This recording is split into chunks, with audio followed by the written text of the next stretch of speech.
This channel does not promote any violent, harmful, or illegal activities. All content provided by this channel is meant for an educational purpose only. এবার গারুলিয়ায় SIR আতঙ্কে আত্মহত্যার অভিযোগ উঠছে। ঘর থেকে উদ্ধার পেশার টোটো চালকের ঝুলন্ত দেহ। মৃতের নাম জানা যাচ্ছে সুমন মজুমদার, তার বয়স 32। এসআইআরের জন্য প্রয়োজনীয় নথি ছিল না, যে কারণে তিনি আতঙ্কিত ছিলেন, এমনটা তার মা বলছেন। বিজেপির ভোট রাজনীতির বলি আরও এক বলে অভিযোগ করছে তৃণমূল। ঋণের চাপে আত্মহত্যা, পাল্টা দাবি তৃণমূলের। আমার সহকর্মী অনন্ত এই মুহূর্তে রয়েছেন। অনন্ত, তার মৃত্যুর পর দুটো বিষয় সামনে আসছে। এক, তার মা বলছেন তিনি তার নির্দিষ্ট নথি না থাকা এসআইআরের জন্য আতঙ্কে ছিলেন, পাশাপাশি তিনি ঋণের দায়েও ছিলেন, অনেকটা ঋণের বোঝা বেড়ে গিয়েছিল। এখনো পর্যন্ত কি জানা যাচ্ছে তার মৃত্যুর কারণ হিসেবে? দেখো, মৃত্যুর কারণ হিসেবে যেটুকু তার মা দাবি করছেন যে এসআইআর এর জন্য তিনি আত্মঘাতী করেছেন, কিন্তু এই দাবি তার এলাকার যে পৌরপিতা গারুলিয়া পৌরসভার, তিনিও তাই দাবি করছেন, কিন্তু পাল্টা উল্টো দাবি করছেন যে বিজেপির ভাইস প্রেসিডেন্ট অর্থাৎ ব্যারাকপুর সাংগঠনিক প্রিয়াঙ্কু পান্ডে। তিনি বলছেন যে মৃত্যুর কারণ তিনি অনেক পয়সা করি তার দেনা হয়ে গেছিল, তার নিজের একটি টোটো ছিল, দেনার দায় সে টোটো পর্যন্ত বিক্রি করে দিয়েছিলেন, সেই জন্য তিনি মানসিক অবসাদে ভুগছিলেন, আর তার জন্যই তিনি আত্মঘাতী করেছেন। দেখো, এই চাপানোউত্তর দুই পক্ষে শুরু হয়ে গেছে, যেহেতু যে এই ঘটনাটি একটি সুইসাইডের ঘটনা, তাই তার দাবি হচ্ছে যে মৃত্যুকে কেন্দ্র করে সম্ভাব্য অনেকগুলো কারণ সামনে আসছে। হয়তো সময়ের সঙ্গে জানা যাবে যে কি কারণে তিনি আত্মঘাতী করেন। ধন্যবাদ অনন্ত। এখন আমাদের তো কিছু ছিল না প্রমাণপত্র, এবার ও একটা টেনশন করছিল। ও সবসময় বলতো আমাদের মনে হয় পাঠিয়ে দেবে, আমাদের মনে হয় পাঠিয়ে দেবে। শুনলাম নানাভাবে আতঙ্কগ্রস্ত হয়ে আর্থিক নিরাপত্তাহীনতা, তার সঙ্গে এসআইআর একটা অন্যতম বড় কারণ।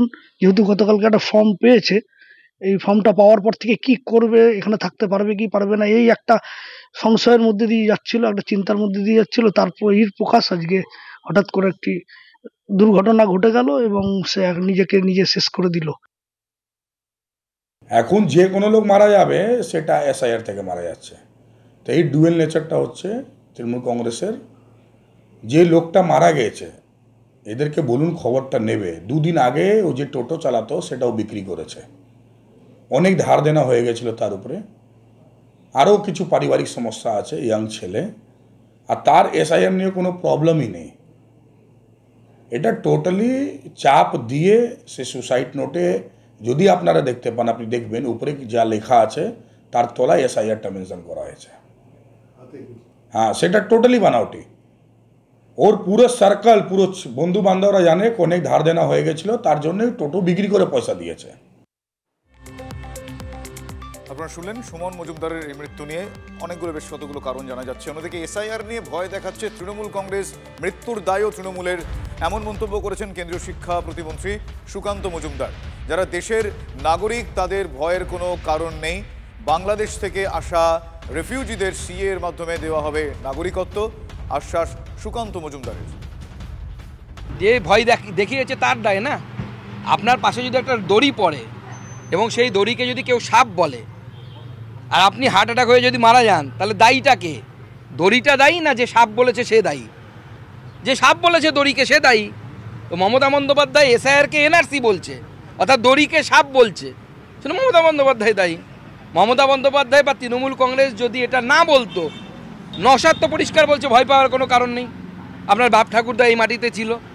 আমরা কোথায় বলছি, হিন্দু হোক মুসলমান হোক, যাদের বাপ ঠাকুরদা এই মাটিতে ছিল, যারা এখানে থেকেছেন, তাদের কোনো ভয়ের কোনো কারণ নেই। যারা বাংলাদেশ থেকে এসেছেন রিফিউজি হিন্দু পরিবারের, তাদেরকে আমরা সিএ এর মধ্য দিয়ে, তাদের যদি কোনো অসুবিধে থাকে, 2002 যদি নাম না থাকে, আমরা সিএ এর মধ্য দিয়ে নাগরিকত্বের মাধ্যমে তাদের আমরা নাগরিকত্ব দেব এবং এসআইআর এ নাম রাখার চেষ্টা করব।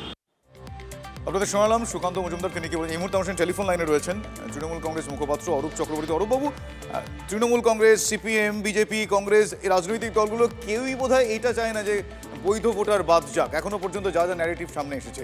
তাহলে এই ধরনের মন্তব্য, এই ধরনের অভিযোগ, সুকান্ত মজুমদারের মন্তব্য আপনাদের শোনালাম, আপনি কি বলবেন, আপনার প্রতিক্রিয়া কি পার্টিকুলারলি এই মন্তব্য নিয়ে? দেখুন, আমার তিন বিষয় মাথায় এলো। প্রথমত, তৃণমূলের কোন নেতা একবারের জন্য বলেনি যে এত কোটি মানুষের নাম বাদ দিতে হবে।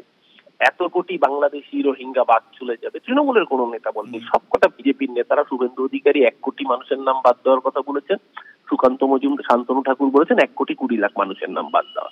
এই তথ্যগুলো তো তৃণমূল কংগ্রেস দেয়নি, ভয়টা মানুষকে ওনারা ধরিয়েছেন। এক, দ্বিতীয় কথা, আমি শুনলাম যে সুকান্ত মজুমদার একটু আগে নওশাদ সিদ্দিকীকে সার্টিফাই করছেন।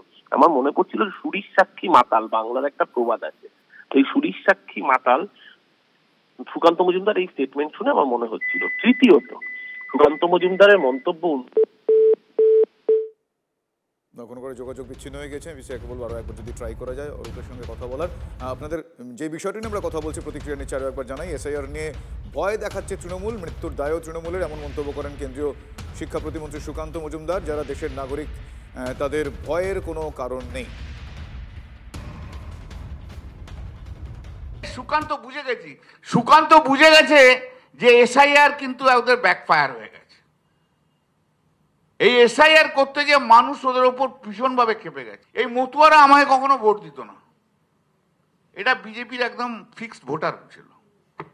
এই গত শনিবার আমি যখন জগদীশপুরে গেছি, পুরো মতুয়ারা আমার কাছে এসছে, বলে আমাদের নাম কি করে বাদ যাবে? একটা মতুয়ার নাম বাদ যাবে না। মমতা বন্দ্যোপাধ্যায় যতক্ষণ আছে চিন্তা করবেন না, কোনো মতুয়ার নাম বাদ যাবে না। আর কারুর নাম ইলেকটোরাল রোল থেকে কারুর নাম যদি বাদ যায়, রাজনৈতিক লড়াই মমতা বন্দ্যোপাধ্যায়, অভিষেক বন্দ্যোপাধ্যায়, গোটা তৃণমূল কংগ্রেস করবে, আর আইনি লড়াইটা আমরা লড়ে দেখে নেব বিজেপি।